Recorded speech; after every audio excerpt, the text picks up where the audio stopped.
right? Do we need to proceed in English? Yes, yes. Okay. So welcome everybody. This is the third, I think, colloquium in the series of this physics of data colloquia.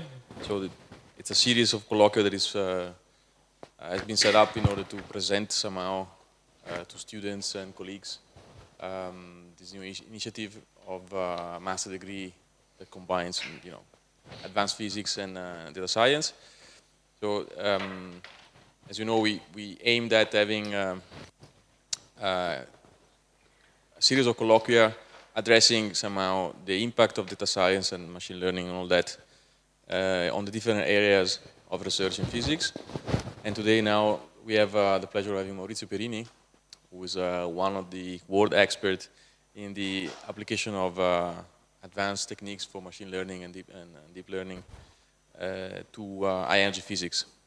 So Maurizio, he graduated in Rome, both for the master thesis and for the PhD, and then in the Babar experiment. And then later on, he joined CMS as a fellow at CERN, and since then, he went through all the steps in the career at CERN, and now is a senior research scientist at CERN. He recently was awarded with a very nice grant from the European Union, exactly on the topic that he's going to talk about today.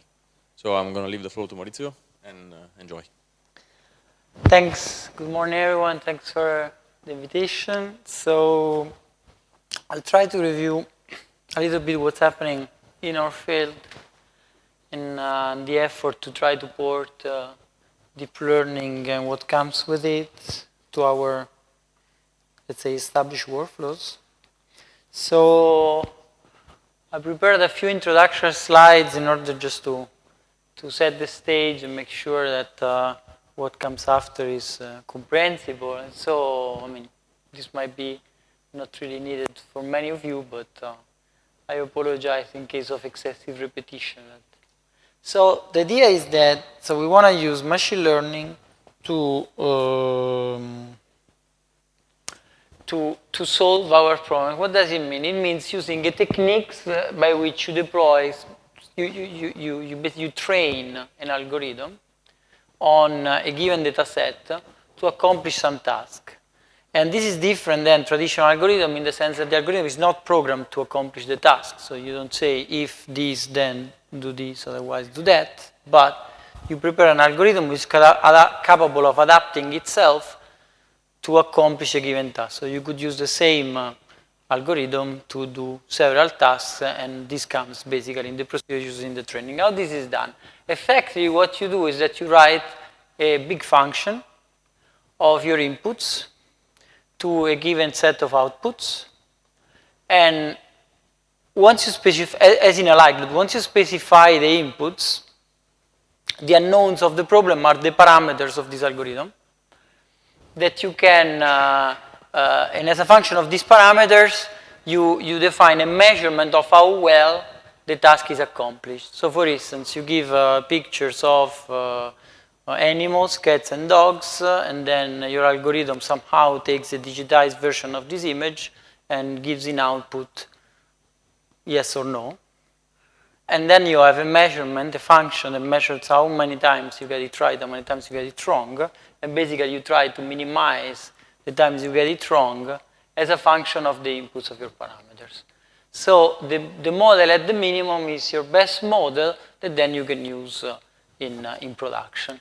Deep learning, which is quite a buzzword these days, is basically the cutting edge research on machine learning today, and is nothing else than the old school neural networks that, for instance, in our fields have been extensively used in the 90s, just revitalized by the fact that today we have augmented computational capabilities thanks to the usage of graphic processor units, which are parallelizable architecture that allow to do this kind of minimization quite effectively. And then thanks to this, a revival in interest in research on neural networks and the the proposal of a set of new architectures that allow to generalize the kind of problem you can face. And I will give you a few examples of that.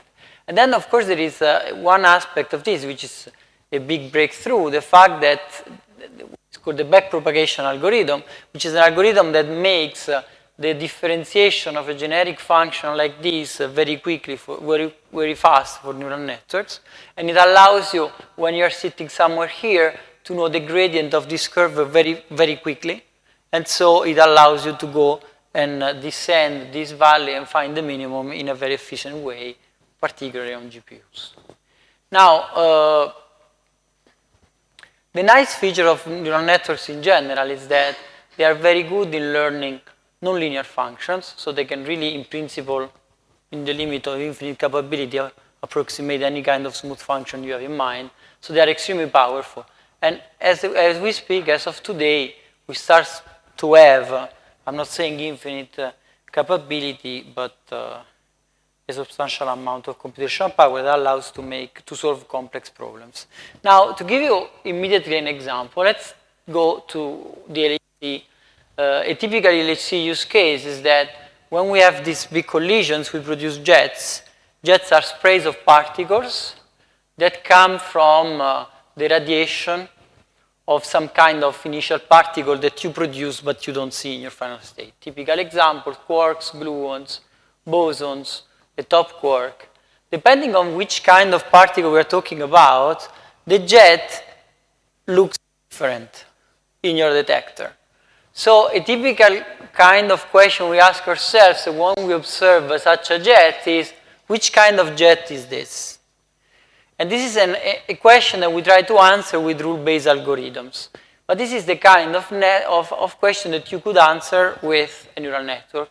And there are several examples in literatures that try to do so. Now, how does this work? You have your inputs. In our case, this will be typical quantities that allow you to discriminate the different kind of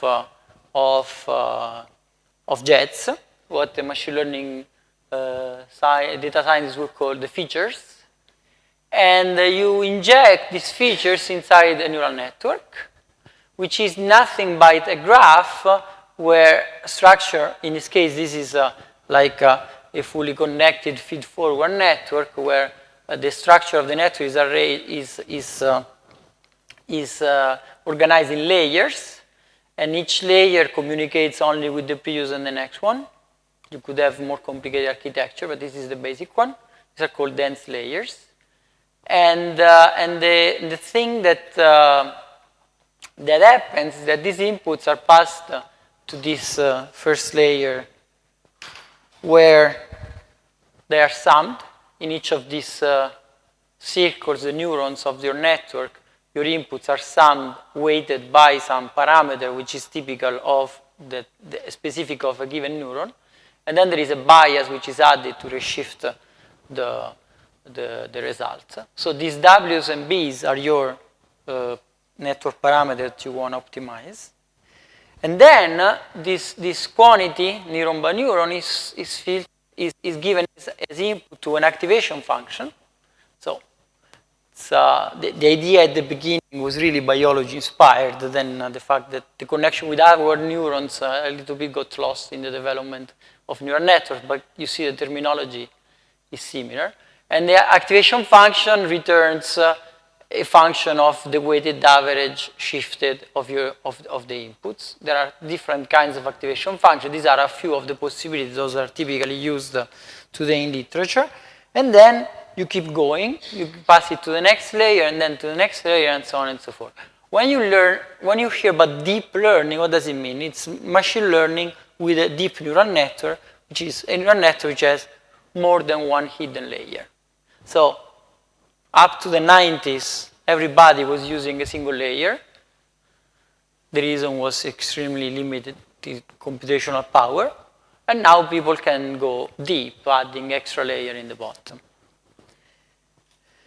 Now, you arrive at the end, and then you get, for instance, in my case, let's say I'm trying to do a discrimination between jets that come from quarks versus jets that come from gluons. I get an answer which is 0 or 1, let's say. And then this answer, this number that I get in input, I can compare it with the truths that you need to know in order to train. So you need to have a sample in which you know which is your quark, and which are your quarks and which are your gluons. And this is typically done in our field with simulations. And then comparing the estimate that you get here from the y hat from the true value, you can compute your loss function, which is somehow a measurement of how many times you get it wrong. And this is the thing that you want to minimize. When you get to the minimum, you're happy and you have a model that maybe you can use in production. Now, does this work? Surprisingly, yes, and very well. The reason why it works, I think it's still debatable. But the fact that it works is not. Now, I'm trying to... So this is a video of... it's a much more complicated network than the one that I showed you before. This is a video that was made by DeepMind, you find it on Google, where they tried to train a network to play video games from Atari. And so what they did is that they injected the digitization of the image of this game to a network without telling the network what the hell is going on. And they told the network, maximize the score.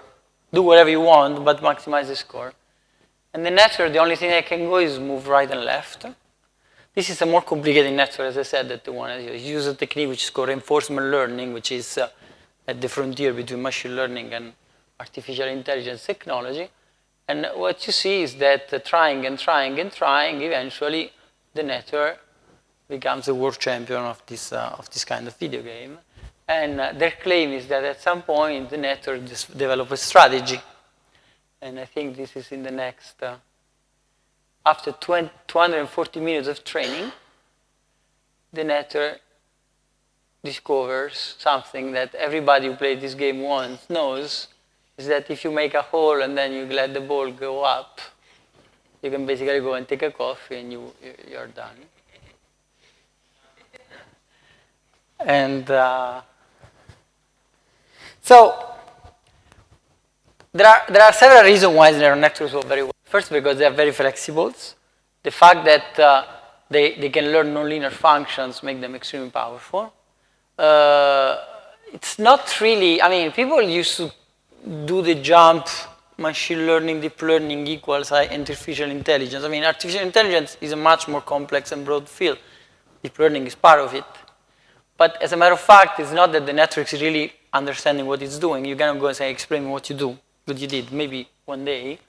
But so the idea is really that you have the capability of approximating any function. So if you can formalize your problem as a smooth function that goes from your inputs to the answer you want, you can try to learn that answer by example. And this, for instance, for us, can be an extremely interesting way to do a shortcut of our algorithms, which are very effective in doing what we want them to do, but they are very slow. And this could be a way to get an answer that would be valid from a statistical point of view, will not be a deterministic answer. It will be deterministic, but you're not guaranteed you will get the answer you want. You will get it in average, given some performance, but the point is that it can be extremely fast. And so this could make it possible to do things that normally you cannot do. Now, I take 20 seconds to explain something which is very, very important for the rest of the talk, because you will see a few of these examples. What is a ROC curve? A ROC curve is the kind of construction that you do to quantify, it's one of the way you quantify the performances of your trained algorithm. So eventually, if you give your samples of quark jets and gluon jets, your network will tell you what is quark and what is gluon. Sometimes it gets it right, sometimes it gets it wrong. The network itself is answering with the probability of this jet to be, let's say, a quark jet. And 1 minus that is the probability of being the other thing. So you have a score. And so you can build a distribution for this score, given, for instance, all your interesting jets, your signal. And then you will have a distribution like that for your background. The way you would use this algorithm is that you will cut on this core somewhere, and you will have a fraction of the events that pass your cut, which high energy physicists call the signal efficiency, data scientists call true positive rate, or sensitivity. And then you have the tail of the background that will, in any case, make your cut, which is what we call the MISAG rate, false positive rate, or 1 minus the specificity. And then what you do is that when you move this threshold, you're basically moving the performance of your curve. If you cut here, you select nothing. So you have 0 efficiency but 0 background. If you cut here, you have a perfect signal reconstruction, but all your background makes it. And all the things in the middle is the intermediate working point that you might want to work on. So, and then moving this threshold, you define this curve. And the area below this curve is a typical figure of merit on how good your network is. And as an example, this is the problem that I showed you before of the Jet classification, this kind of network. So you have 16 inputs, in a first layer with 64 nodes, a second layer with 32 nodes, third layer with 32 nodes, and then 5 possible outcomes, constrained such that the sum of this number is 1, which means these things have, thanks to this softmax function, has the interpretation of a probability. And then you build your curves of the capability of reconstructing a different kind of jets. And you see that you typically have these area under curves, which are around 90% or above, which is a pretty decent result. I mean, it's not like the best algorithm you could find in literature that does this. It's a very simple algorithm that can accomplish the task. It's just to give you an idea that this is something you can train on your laptop even in a couple of hours. And you can even find it, if you look Google for these things, you find the full thing on GitHub. And this will be important for what comes later, because we will use this model to do something else. Now, why I want to do this in particle physics at all? The problem is that we're putting ourselves more and more in trouble, because since we want more and more data from the LHC, what was agreed to do is to go for an upgrade of the Large Hadron Collider at CERN, such that we will be delivered with all the data we want. The price to pay is that to do so, they will have to make the beam so intensive that whenever there is a collision, we will not have one collision that we care about, we will have 200 overlapping collisions. So you take a snapshot of the collision you want, and you get the superposition of 200 collisions. One is the one you care about, the other 199 you don't care about, and you need to take them out. Now, you could use this is the typical thing you will see. Now, what's the problem is that you could use the whatever algorithm you're using today to solve this problem. Today, we have something like 40 overlapping collisions, and you could just do that. It is going to work. The problem is that it would take forever. Reason being that the complexity of the problem increases because there is more combinatorics, and so you have to disentangle these combinatorics. But you know that the Moore's law is saturating, so in 2025, when these things will start, your typical CPU will not grow enough in power such that it could compensate for the increased needs of computational power because of the increased needs of complexity. And so, if you just keep doing things the way you're doing it, you will miss a factor between 5 and 10 in computational power, which means that you would take 5 years to 10 years to reconstruct. You would take, let's say, between 3 years and 6 years to reconstruct 1 year of data. So when you arrive at the end of your program and you have to reprocess the data, it might take 20 years or something. This is something we can afford. Typical example, the tracking, which is something I will describe in the later, is the most expensive kind of algorithm that we have.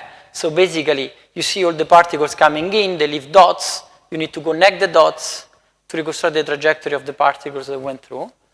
And this is the time it takes to do tracking as a function of how many overlapping collisions you have. This is the algorithm we had when we started the LHC. This is the algorithm we have today. You see that we managed to speed up the algorithm, which is good. These allow us to sustain the events that we take today, which are about here. The point is that this is 70, so 200 is somewhere here, and your computational power is somewhere there. And so you need to find another way. So the claim here, and it's a claim, is that you could use machine learning for that. Now, the point is not using machine learning to do your data analysis of the data you took. The problem is to inject machine learning in whatever happens between when the collision happens to when the data gets to your laptop, because in the middle, a lot of things happen. The problem is that we take, so when we talk about big data, we take data at a rate of 40 megahertz, so we have 40 million collisions per second. We cannot write 40 million collisions per second because our events are typically megabyte in size. We can write 1,000 events per second. So we need to go for 40 million to 1,000 in a time such that we can sustain the next events that are coming.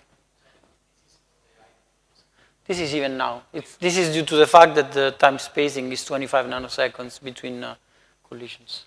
We started at half of that, but now this is not going to change. The complexity of the events will change, so this number will change. The event size will increase. The farm of the computers will increase. This number will increase slightly, but not that much. So, but these are numbers today. So today we have two sets of filters that say which events we should accept.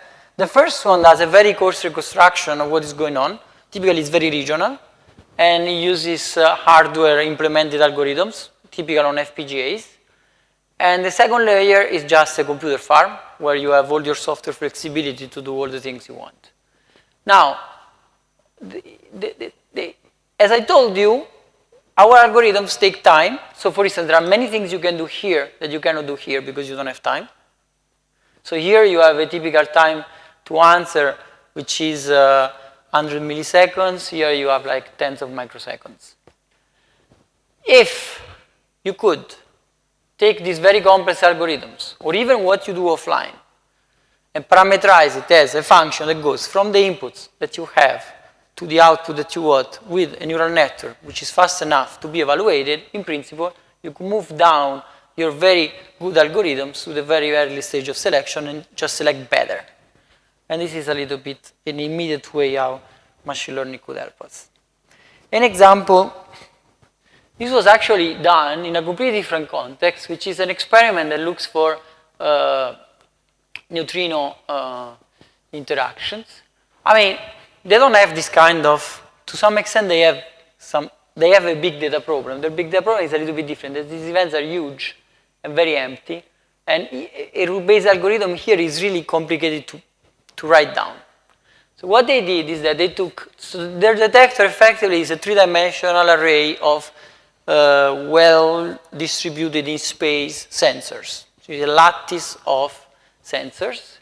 And they see, these are the projections, they see events like this. And they need to understand from the map of these hits which kind of neutrino came in, if it was an electron neutrino or a muon neutrino, because the behavior in the detector would be different. So they run this thing with a machine learning algorithm. I will tell you explicitly which technology they use in the next slides. What they showed is that for the muon neutrino, they reproduce the results of their rule-based algorithm. But for the electron neutrinos, which are the more complicated for them, what they managed to obtain is an improvement in performance. This would be equivalent of building a 30% bigger detector. 30% bigger detector is a lot of money. And so they saved a lot of money algorithmically. And what they did, it's not like inventing the super duper, they just took out of the box a neural network was developed by someone else, and they just applied it to their problem. Which means that around us, there are a lot of these low-hanging fruits that we could just take using not even necessarily pushed up technology. So what they did, they used what is called convolutional neural networks. This is one of example of this kind of algorithms that came out with this revival of neural networks and this pushing deep learning forward. It's basically a network that tries to replicate what happens the way you see. So the way your brain sees is that it gets patches of images of what is in front of you from different parts of your retina, and then does the post-processing in your brain that puts the patches together and tries to understand what the hell is going on. And this is the same principle. So rather than having your image pixelated, flattening into a big array, and then you put into a kind of network I showed you before, you want to keep the information of the fact that a given pixel is next to the pixel it's next to. You want to keep the concept of geometrical proximity of your inputs. How you do that? You define a filter, which is a matrix of, 5 by 5, 10 by 10, whatever you want, pixels, which has weights. You're really doing matrix by matrix multiplication. It has weights that multiply these pixels that come in. So you take the first 5 by 5 patch here, and you multiply it by your fixed filter. And then you move the filter. And then with this filter, you scan the image. And then you do it with another filter, and so on. So, and then in the training, what do? You change the parameters of these filters. In a 3 by 3 filter, you have 9 weights that you want to adjust, with the target of eventually creating a set of numbers, a vector, that then you would put into the classical kind of network as the one that we saw before. And then you solve your multi-class classifier. Can be images of birds, can be jets, as I said before, but the principle is this one. And this is the kind of technology that we used for the neutrinos before. So what is happening? So this is the classical network that I showed you before. Normally you would have injected here what I called you before, the interesting features to separate your signal from background. The thing that you're putting here in front is a pre-processing, is a network capable of pre-processing your image and extract from the image a suitable set of these separating quantities, rather than leaving to you the task of deciding a priori which are the interesting quantities to look at. So a physicist in the jet problem, as I showed you before, takes as input all the quantities that the physicist knows because of the physics are relevant to separate quarks from gluons. Here, you will give the image of the jet to the network, and in the training, the network will engineer for you the discriminated quantity to use in the next step. And the way this works, if I was not clear, is basically that you have these filters. These filters process this sequentially. The same kind of filter process the same way all the inputs that it sees, and then it creates another table which is reduced in dimension, then goes to the next layer.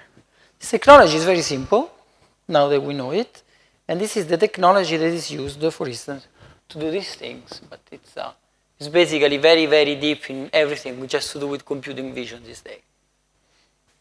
The iPhone that recognizes your face and unlocks your phone uses this technology. Now, how can we use this? For instance, I told you about the tracking. So, you have these layers of silicons, particles pass by, and leaves a little bit of deposits. And what you need to do, you have several of these layers, you need to connect the dots, as I told you before. How this is done? You start typically from the inner detector, you form what is called a seed, so you take possible combinations that looks like aligned, and then you extrapolate them. And so, the complexity of the problem, the CPU load of the problem comes in this extrapolation algorithm, which is a Kalman filter. The complexity of the problem comes from the combinatoric that you have of the seeds at the beginning. If you have less seeds, the next step will be faster. If you have a lot of seeds, it will be longer. Now, if I give you 200 overlapping collisions, you see that the number of possible combinatorics explodes, and this is why your algorithm gets slower. Okay? And this is the plot that I showed you before, but for the other experiment, for Atlas, but it's very similar. This is why this algorithm takes whatever it takes. Now, so you imagine to apply machine learning to this problem. So you have your inner layers, and you try to build all the possible sets of seeds. And now you ask yourself, which are the good ones? Because if you can filter out the bad ones, then the next step, which is extrapolation, will be much, much faster without having to improve algorithmically the next step. And so what do? You go and look at the very, very raw data, which is these hits there, this particle passing by and leaving the hits. What is a hit? You have, effectively, it's a 16 by 16 pixel image, and then you have a temperature, which measures the charge that was left on each of these 16 by 6 arrays of sensors by the incoming particle. You get an image like that. It's not the image in the sense that we are used to. This is the big problem of these techniques applied to physics. The image is very sparse. There is only a very limited information in a few pixels. The rest is critically empty, which adds some level of complication. But at least you have two of them, one from the inner layer, one from the outer layer, and you want to know, is this a good match or not? So what do? You use exactly the technology that I showed you before. You use a convolutional neural network, where you have a set of these convolutional layers that eventually will give you these engineered good features. But then, since you still would like to be useful to something and which is not delegate tasks to your network, you also know that there are a set of quantities that you think are important to the problem, and then you can inject them in the middle of the network. So after the first convolutional layers that have engineered these discriminating features for you, you can add to the vector of discriminating features whatever you think is relevant to the problem, and you can take the best out of what you know and what the network is learning into a single learning process. And doing so, indeed, you can show that you improve the network performances with respect to just using the network itself.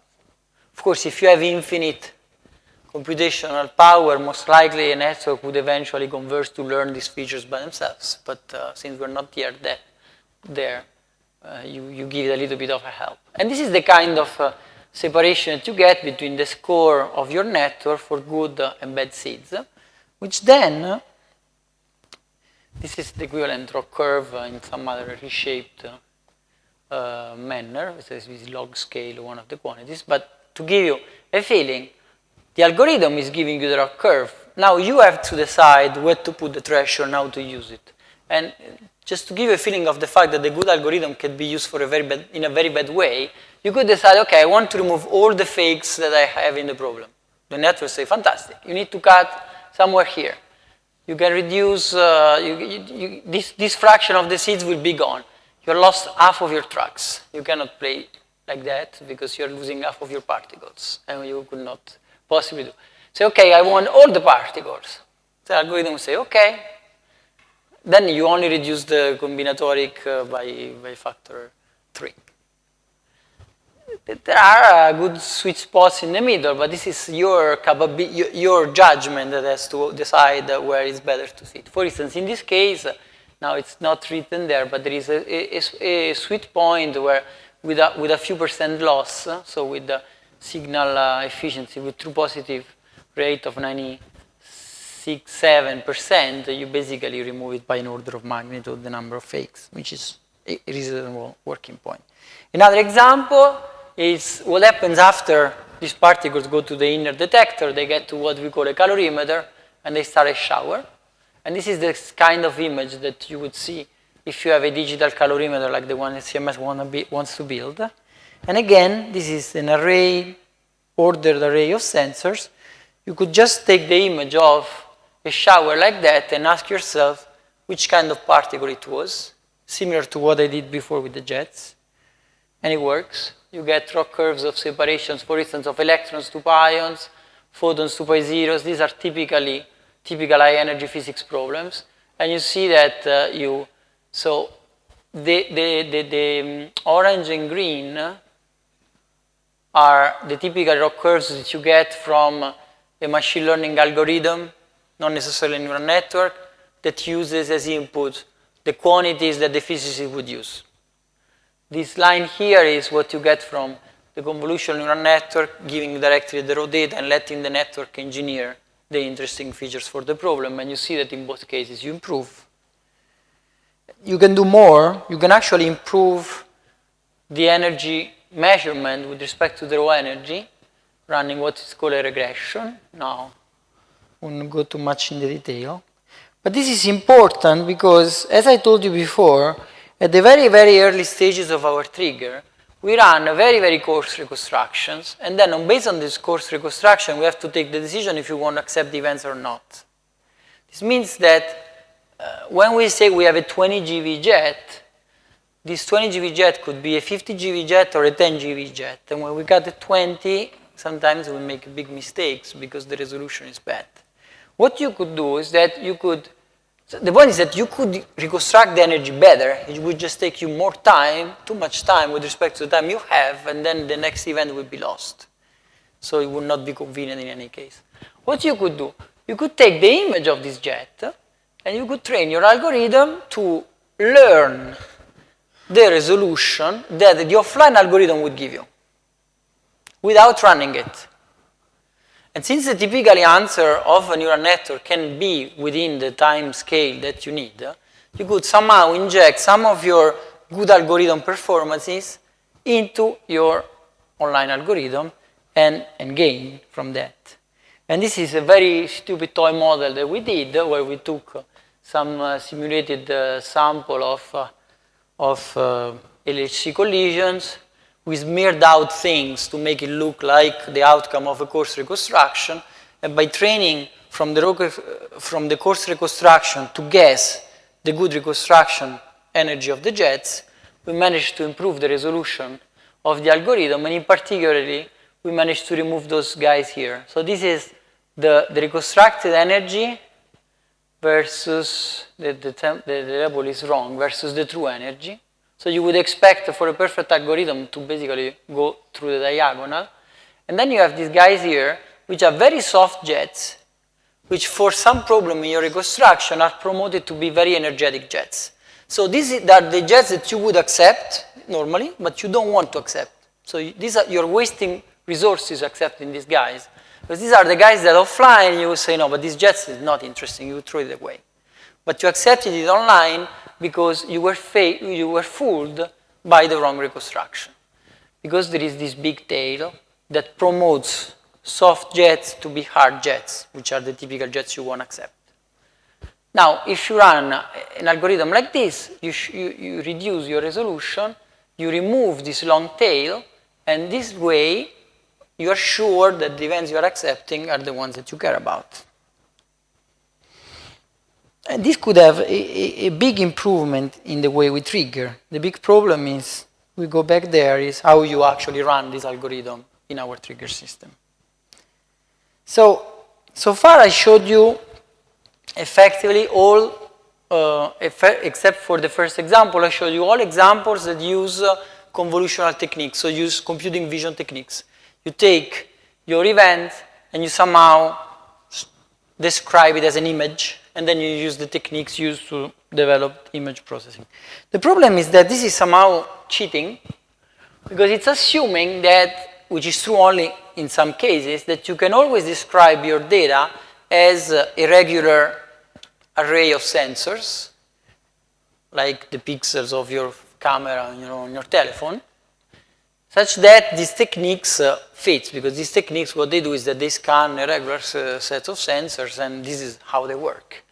The problem is that our detector is more like that, and not like the camera of your telephone. And in particular, there are very nasty places in this detector, particularly, for instance, here, where you have overlaps between different kinds of sensors, and the structure is completely irregular, and it's definitely not a regular geometry. So the raw data you get this way don't actually talk directly to a convolutional neural network. There is no connection in the middle. You need to do something else. What we do typically with these irregular sensors is that we actually reconstruct the particles, and we get out of the particles a list of 4 momenta. So for each particle, we know where it's going, how much energy it's carrying, and typically which kind of energy it is. Now, with this kind of description of the event, which is a higher level description, it's not really your raw data, there is a kind of neural networks developed for language processing. So these are the kind of networks that when you're writing an SMS, tell you which is the next word you want to use. And these kind of networks, for instance, fit well in this case. So in a sentence, you can imagine a sentence as some connection, some chain of words, and the order by which these words are chained depends on the grammar. And to go from the sentence to a structured tree like this, you need what is called a recombination algorithm. This is the same thing you do when you have a jet.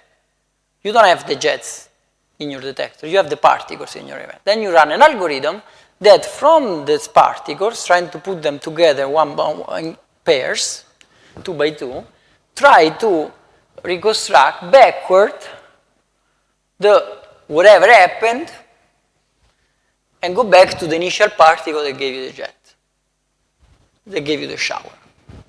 So a jet algorithm in physics is effectively a recombination algorithm, an unsupervised recombination algorithm, as much as this sentence processing.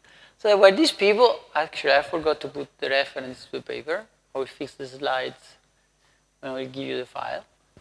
So there is a paper that was written where this was done. So what they did is that, so this is what a jet would look like. They're trying to reconstruct this with a given jet algorithm. So this is what the jet algorithm does for you. But then there is a kind of network that can take this embedding of your particle inputs into a structured tree and inject it into, this is what is called a recurrent neural network, and inject it into a regular number of inputs. So you start from an input which is an unspecified number of particles, because jet number 1 can have 15 constituents and jet number 2 can have 25. And then each of these jets, by your jet reconstruction algorithm, is embedded into this kind of structure, which is jet dependent.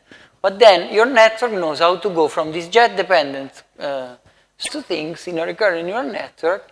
You can actually accomplish the same task as we said before, understanding which jet comes from where, without having to deal with the fact that your geometry in your detector is completely crazy. And typically you can show that you get better performances with respect to image techniques. The reason being, not that the algorithm necessarily is better than the images, but to take your data and make it into an image, you typically what you do, you take all these particles, you define a grid, whatever all the particles get into a bin, you call it a pixel. So you are losing resolution because you're using bins which are larger than the typical resolution of your detector. And so you are actually, with these techniques, it's not that you are necessarily improving because you have a better algorithm, but because you are not wasting information. There is something else that very similar that you can do, which is you use recursive, not recurrent neural network. Recursive neural networks is again another kind of network used in natural language processing that is suitable to process a sequence. So whenever your input is a sequence, an order sequence. Typical example is a time sequence.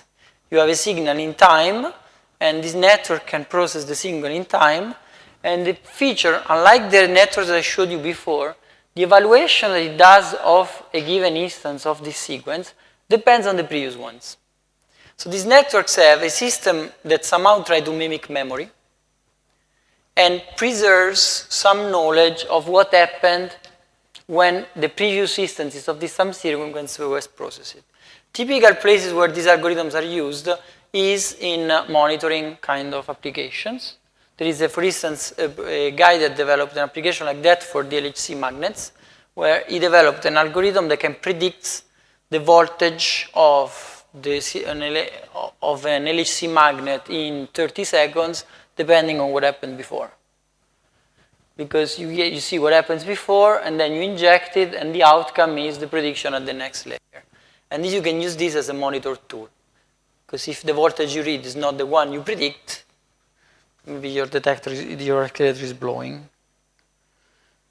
So we tried to use this technique to do something which is a little bit on the spirit of the things I showed you before. So again, having in mind the trigger. So this is a typical clean LHC event that has 2 muons. It's an example of a kind of event that you would trigger you will accept in your trigger system because of the fact that there are muons. Muons are so rare and so special as an object in an LHC environment. Whenever you see a muon, say, okay, take it. If you do so, you select your guys. For instance, in this pie chart, this is those that you would like to save.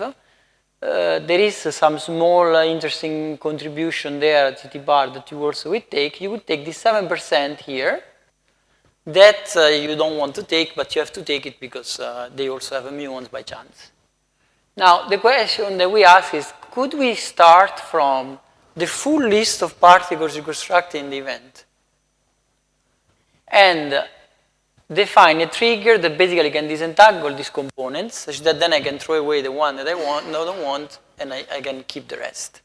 So effectively, it's a topology classifier. So you get your events with a muon, you put into this kind of topology classifier, and it tells you if it's a W, the main process you want to keep, TT bar, the 1% there, or these QCD guys that you would throw them away.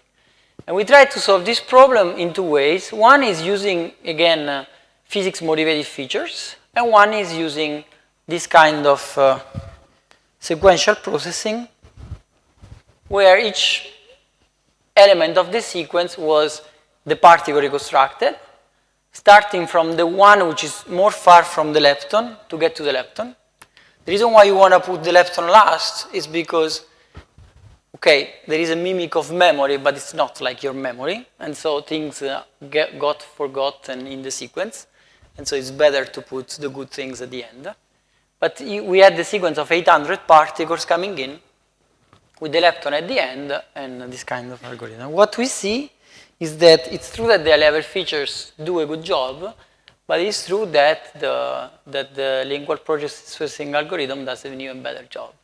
And if you use it, you can basically write down, for instance, if you want to select only that 1% that I showed you, you can select that at 99% efficiency, throwing away 7 times the rest. So if the day comes where you don't care about W plus jets, you don't care about the QCD, and the only thing you care is that 1% there, you could keep triggering it, saving a factor 7 resources. And this gives us a lot of flexibility because now we can have a process-dependent trigger without biasing the selection. Now, I show you now how this concept of having processing these events online could be put to the next level. And this is the first time that I enter into the physics. So the problem that we are having at the LHC is that after we score the Higgs boson, we are supposed to look for new physics. And we are running out of ideas in the sense that we've sort of tested everything we could test given the technologies that we have and the capability of triggering on the events. Now, imagine that you are indeed producing events of some new kind, but nobody wrote a paper that says you should look for those guys. Nobody told you that you should search for a given kind of event. You didn't write the algorithm to select those events. You're making them, you're throwing them away in your trigger system. How can you recover them? You would like to put an algorithm in the trigger system that looks for events which are weird and put them on a side. And we had this algorithm running in run 1 at the beginning of the LHC, except that the criteria used to decide if an event was weird or not was again based on what we expected to find. So the idea was good, the implementation was not really general enough. So you would like to learn the concept of weird directly from the data. How you do that? You use this other architecture, which is an autoencoder. This is a tool which is typically used to do data compression. So you start with a network like the one that I showed that goes as a bottleneck, but then opens up again, and it has the number of outputs which is equal to the number of inputs. You take all the physics you know about, and you give it an input to this object, and you train it forcing the outcomes here to look like the inputs here. So you train it to minimize the distance between the input and the output.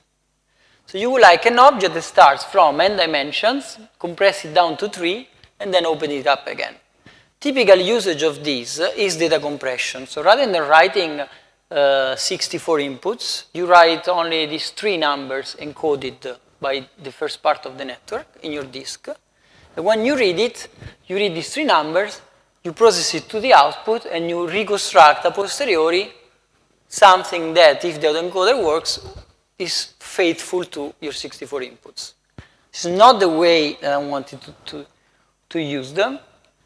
The way I want to use them starts from the consideration that if I train an algorithm to learn how to compress the physics that I know, and I give any kind of event that it doesn't know about, the compression somehow would be not optimal, would fail eventually, and so the not properly compressed events are the anomalies that I want to save in a special bucket to go and check there when maybe I find new physics this way.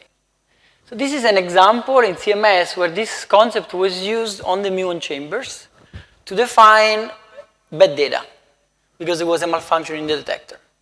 So you train your algorithm on good data, then you pass a run in which the voltage of the chamber was lower, the image would change, so the detector would answer differently because the setup was different, and these events indeed are singled out in the 3-dimensional space of these 3 quantities which are in the middle. Now, a more advanced flavor of this is what's called variational autoencoding, in which these quantities in the middle are forced to be the parameters of a Gaussian. And it's a little bit of a more advanced concept in the sense that the algorithm will not give you a point in some n-dimensional parameter space, but it would answer with a curve. And so if you train your standard model, each event will be turned into a Gaussian, and so your sample of standard model events will be an envelope of Gaussians. And the idea is that if some new physics event comes in, you get a Gaussian which doesn't belong to that kind of envelope. And so you are turning your problem into something which in information theory is a very well-known problem, which is given function P, what is the probability that function P belongs to the set of functions Q. And this is done in information theory using this concept, which is basically a relative entropy, Kullabach-Kleiber divergence, that then you can compute this quantity, and you can use the p-value of this quantity to assign a probability of your event to be anomalous or not. While you're doing all of this, because it is shown, particularly in this paper by DeepMind, the guys that made the video that showed at the beginning, that this quantity is a very good figure of merit for anomaly detection. So this quantity enters into the loss function of this variational autoencoder. So the loss function you're trying to minimize when you train these objects has 2 contributions. The first contribution has to do with the statistical noise. So the fact that a sample of standard model will have fluctuations, and so a given event that comes in will be distributed according to some a priori probability, which has to do with the fact that your sample fluctuates. Not all your standard model events are identical, they are distributed somehow. The second term is a term that normally, in presence of a standard model in event, you would not use, which is a term, if you look at the function, you see it, because it's basically the term, remember the concept of entropy as quantification of information. This quantity quantifies the number of bits, extra bits, that you need to encode the function P given Q. So Q is your basis, P comes in, you want to describe P as Q, you need extra bits. If you're getting P, this quantity is 0, which means that this additional term in the loss function is small, you don't need it. This term is stressed in your loss function only when you get an anomaly.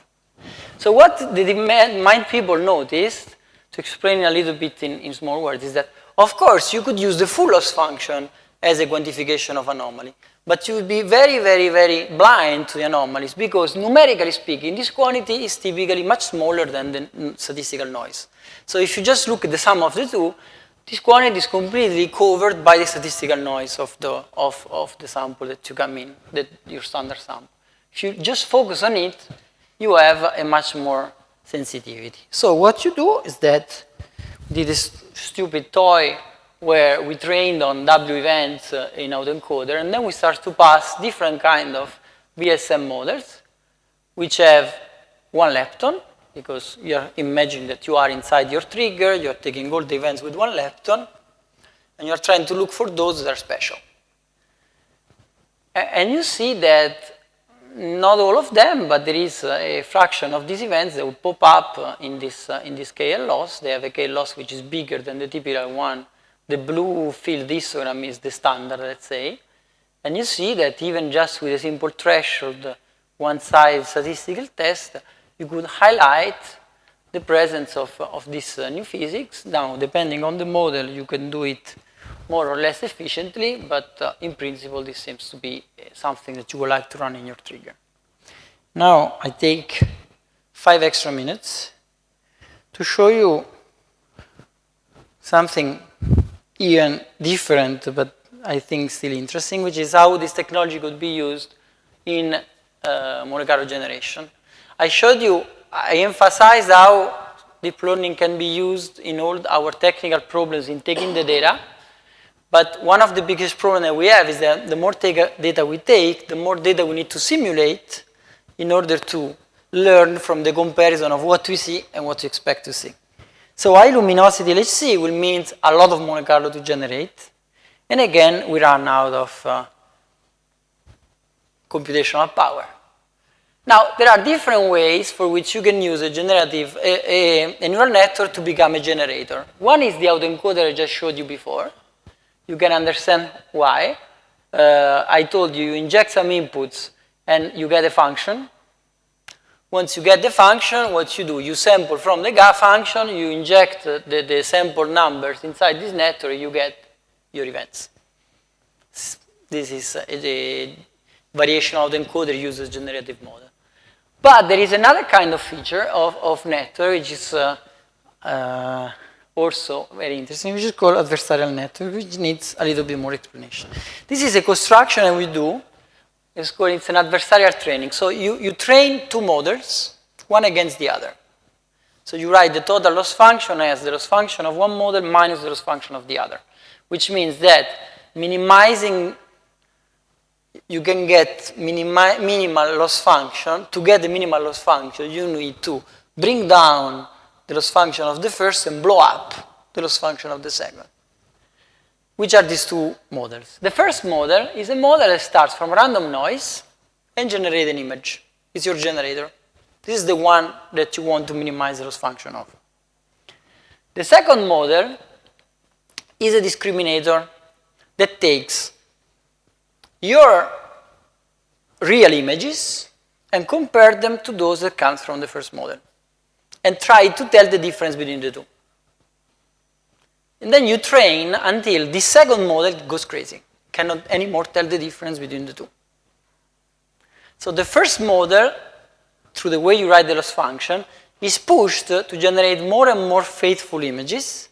And the second model tries to learn how to discriminate those improved generators from the real images, and then feedback the other one in doing better. And you keep training this thing until the first model wins over the second. It's called adversarial training because you let them thermalize against each other until the first one wins. Then you also play tricks like you, once in a while you confuse the second one because you want the first one to win. But, and then you can get an images like that. This is very similar to the images that I showed you before of the showering calorimeters, but this is generated from a generative adversarial model network. The thing that, of course, the images don't tell you much, but if you look at some quantification of what is this, for instance, if you take the 3 projections of this 3-dimensional shower and you look at the momenta of the moments, sorry, of these distributions, you see that, you see more or less, that this does a good job. You can do even more. You can generate the full jet. And this is done in this paper, where they took, again, the images of this a sample of images of jets, and they trained the network to create this kind of images. And then they went and looked at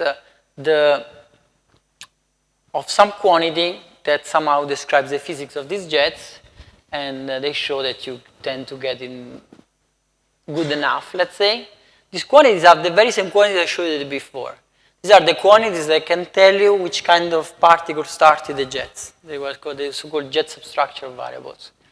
And you see that the kind of separation, for those that know what I'm talking about, the kind of discrepancy that you see is the typical kind of discrepancy that you have in fast simulation. Except that this thing is even faster than fast simulation. In your laptop, you can generate millions of events, just pushing the button, and it's extremely fast. Now, this is how a typical generation workflow goes. You start from some simulation of the collision, and then you simulate the response of your detector, then you run the actual reconstruction on it, and then eventually you do your analysis on it. Okay? We have tools that go through this chain, and this chain is extremely expensive, and the idea would be to have an application that starts from here and jumps there without having to go through.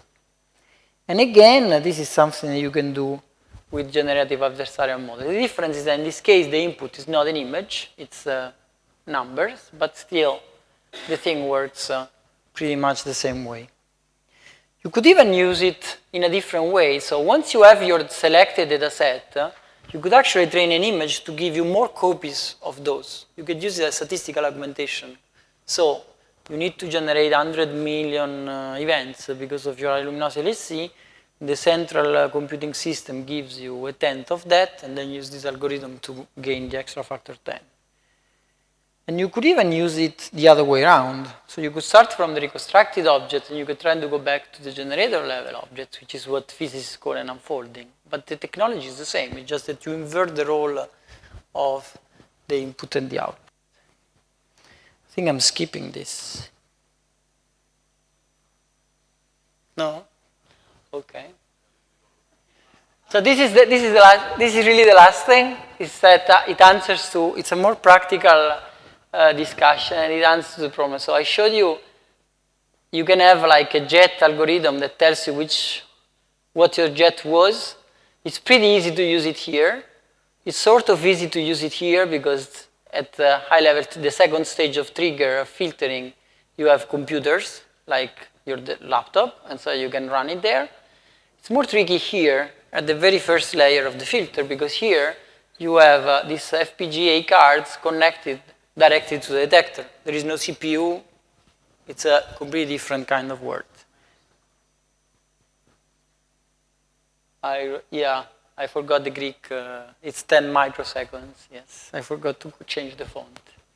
So what is this FPGA? FPGA is basically, it's a sort of dynamical programmable object that allows you to simulate logic of any kind of circuits you want there. So it has its own its own building blocks are signal processing units that allows you to arrange them the way you want and create the kind of rule-based selection that you want. This is the way we use them today. What we did is that we wrote down a library. It's not the only one in the market, but it is the one that is targeting our 10 microseconds latency problem that is not very common in industry.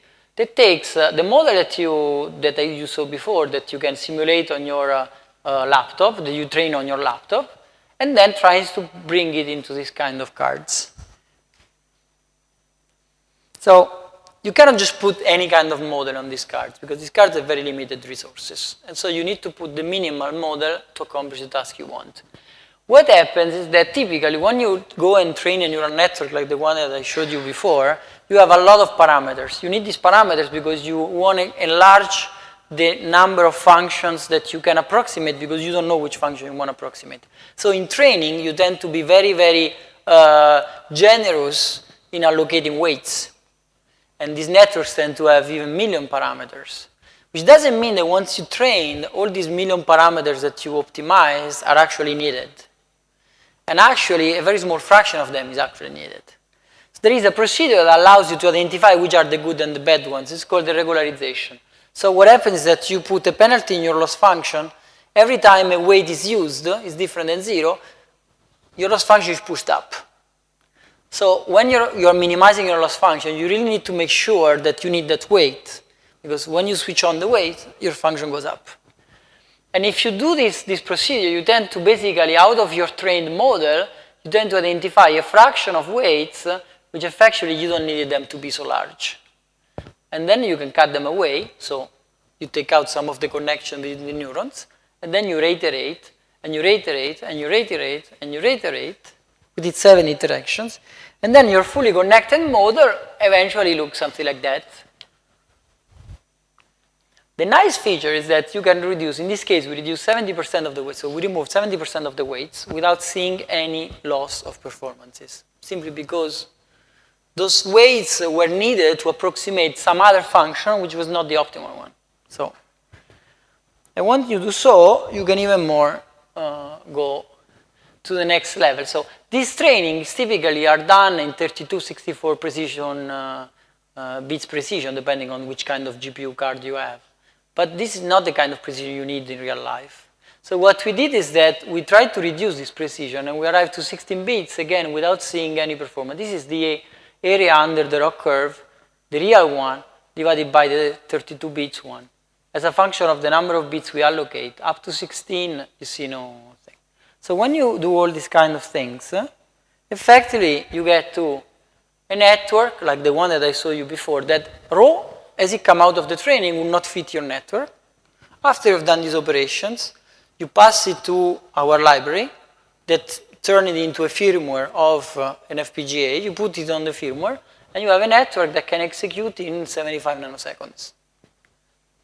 And we think that this is the way to go without knowing anything on how FPGA works, because we're using a synthesizer, so a software provided by the FPGA vendor that does this C++ to firmware conversion for us. You save the money of the engineer, and you save a lot of time because you can do a lot of tests this way. And we think that this would open up the possibility for physicists to write level 1 algorithms the same way the use of CPU, commercial CPU did for the second level of trigger. This is my last slide that reminds that our roadmap says we should get ready by 2025 because otherwise we'll be swamped with data. We have another run, the next run that we can use as a test bed for all these technologies, and the target here is to try to deploy all these ideas that I showed you into real working examples with real data, convince ourselves that this is a viable solution, and then eventually use it in Illumina's LHC if we think that this is the case that we should do.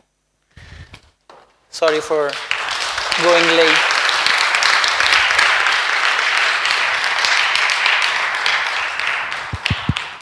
Thanks very much, Maurizio, for the very comprehensive and thorough review of all the things that are going on in our field. So I think we have time for a couple of questions. Don't be scared by all the things that you have been exposed to. Any kind of curiosities. I have a question. In your previous sort of machine learning technique, based on the image processing with the filter, the convolution, stuff, yes. If your detector has bad Hexagons. components, if your detectors have bad components, so you have distorted images with empty cells at the end, yes. you might get, you can lost information. Because actually there are techniques. And you should there are techniques that allow you to start. Let's say that some of your sensors are broken, your holes. There are networks you can train to recover it. So if you know what the image would be if the sensor was there, you can take out the sensors and you can train the image to learn to interpolate from what is around, what was missed, is again starting from examples.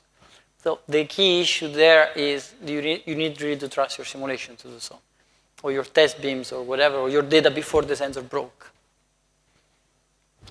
But it's these are things that could be done. So you could imagine like the first network is the crack recovery one, and then the next layer is the one that accomplishes. Actually, you can do the full things at the same time.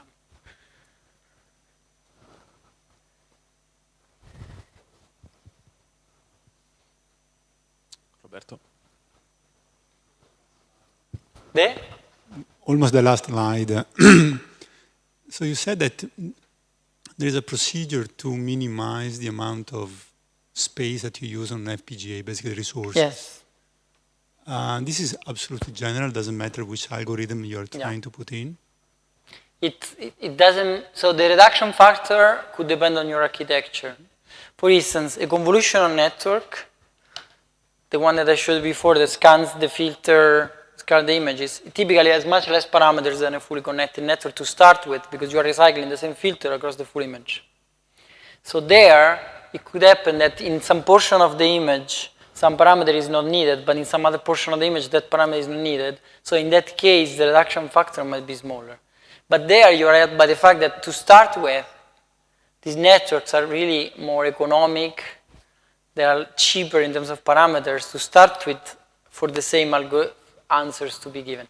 Actually, for explicitly for image processing, these kind of networks outperform classic fully connected networks in image processing with less parameters nowadays because the architecture does a better work.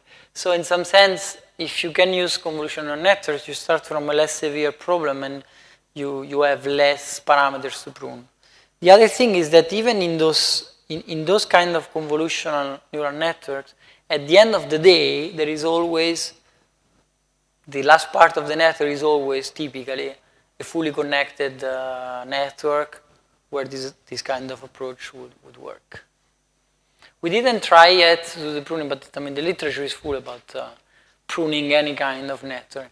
There is also at the point of the quantization that people are actually putting the quantization really forward, and there is this relatively new concept. There is a claim that you can basically define a network completely in binary, and everything is binary, and you recover the performances of a 32 bits neural network.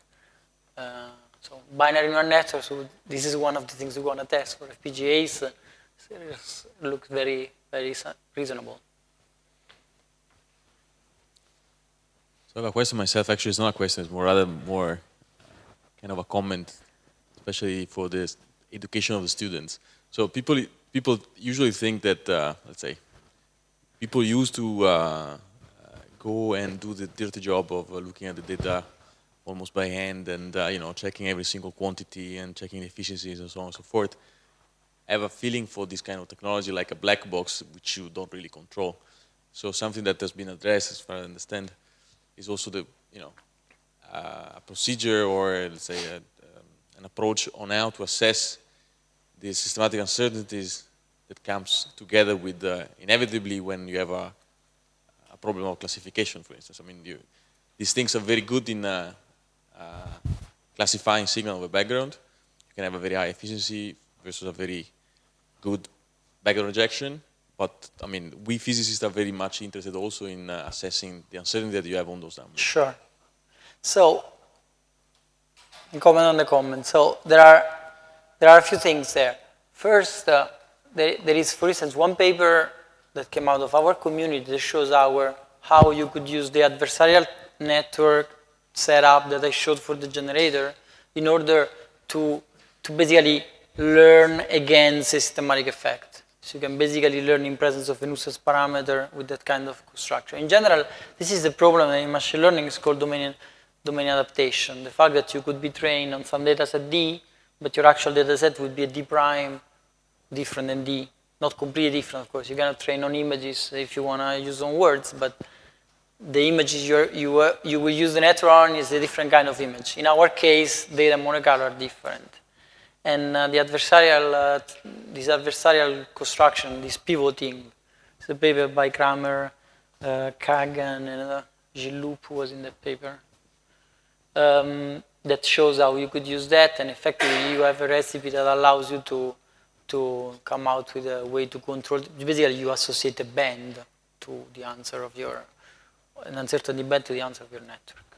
So things are happening in this sense, and even if they don't happen, I mean, even the Monte Carlo simulation is a black box. If you don't write the Monte Carlo simulation yourself, and we have techniques to assess a posteriori with processes like with candles from the standard model, the performances of these algorithms. You could do the same thing with a neural network.